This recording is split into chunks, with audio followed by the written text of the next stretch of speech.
François Clément, je suis directeur du Centre Procès du Riz. Le Centre Procès du Riz intervient en partenariat avec le Parc naturel régional de Camargue et le Parc naturel régional des Alpilles dans le cadre d'un programme d'expérimentation et de recherche sur l'agroécologie financé par le programme LEADER. La riziculture camarguaise est une des rizicultures les plus propres du monde.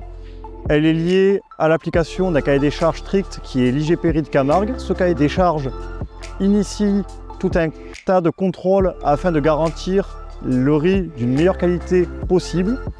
À ce titre, le Centre Procès du Riz accompagne les riziculteurs sur une meilleure utilisation des produits phytosanitaires, sur le développement de la bio et également sur des nouvelles pratiques agricoles telles que le semis à sec et le repiquage de riz. La ressource en eau est un enjeu majeur dans le cadre du réchauffement climatique. Nous avons le niveau du Rhône qui baisse et donc du coup les quantités d'eau utilisées par la riziculture nous posent question.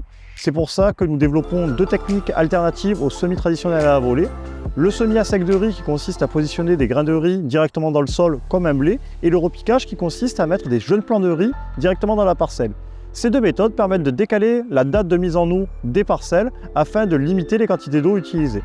Dans le cadre de ces activités, on est amené à travailler avec tout un ensemble de partenaires et notamment le CIRAD sur le projet que nous voyons derrière nous, le projet ACERI qui est un projet qui concerne l'agriculture de conservation, plus spécifiquement avec la problématique rizicole en fond, mais qui va couvrir l'ensemble des cultures que l'on pratique en Camargue.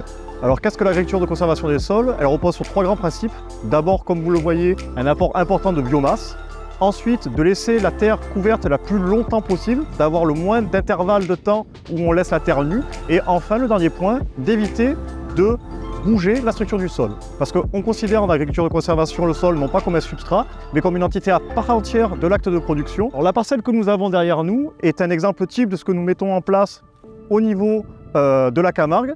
Comme vous pouvez le constater, on observe des chaumes de riz qui correspondent à la campagne précédente, à savoir 2021.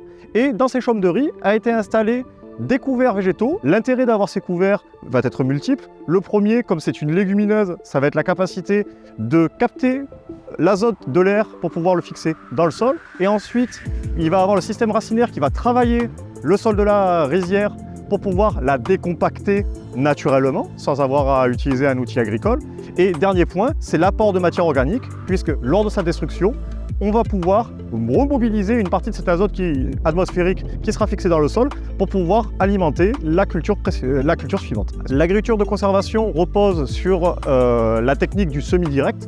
Qu'est-ce que cette technique? En fait, on va utiliser des semoirs spécifiques qui vont avoir des stocks semeurs qui vont permettre l'implantation de la culture dans un couvert, c'est-à-dire qu'après destruction, on va pouvoir positionner la graine du riz en l'occurrence, mais ça peut être exactement la même mécanique avec un blé à l'automne, directement dans le couvert, et c'est ensuite la graine qui va germer et passer à travers ce couvert pour pouvoir assurer la culture dite rentable. L'intérêt du semis direct, comme on l'a souligné, c'est que ça évite aux producteurs de passer par tout un tas d'étapes et une préparation de sol fine pour pouvoir gagner du temps, gagner du gasoil et gagner également en indice de fréquence de traitement, puisque les couverts qui vont être installés vont jouer un rôle de concurrent aux adventices de la culture que l'on va mettre en musique.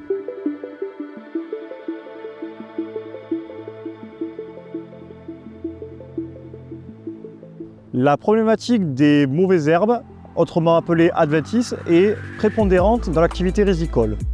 Afin de limiter l'infestation des parcelles, nous utilisons plusieurs méthodes, dont la rotation culturale. Ces pratiques agricoles consistent à revenir en riz une fois tous les 6 ou 7 ans et dans l'intervalle conduire des cultures autres que le riz, notamment des luzernes, afin de mettre en musique des conditions qui ne sont pas favorables aux mauvaises herbes du riz et ainsi limiter l'infestation des parcelles. La culture du riz en Camargue représentait l'année dernière environ 12 000 hectares, avec une proportion de l'ordre du quart en agriculture biologique, ce qui est largement au-delà de ce qu'on peut trouver sur d'autres territoires à l'échelle de la France, et ce qui montre en fait l'évolution des pratiques au niveau du monde agricole camarguais, avec ses prises en considération de rotation plus longue, ses prises en considération d'enjeux agronomiques en lien notamment avec la qualité des eaux qui est utilisée dans le delta. L'agriculture de conservation en Camargue constitue un projet pilote à l'échelle du territoire, et en l'occurrence, nous avons un partenariat très fin par rapport à ces pratiques-là, qui commencent un petit peu à se multiplier en Camargue et, on l'espère, feront des émules dans les années suivantes. Et nous avons également des partenariats sur des sujets comme le repiquage du riz, qui correspond d'autres modes de fonctionnement que la riziculture traditionnelle à la volée, telle qu'on pouvait la pratiquer pendant les années précédentes, comme quoi c'est une institution qui les soutient, avec qui ils peuvent travailler en partenariat et qui participe assez largement au développement du territoire.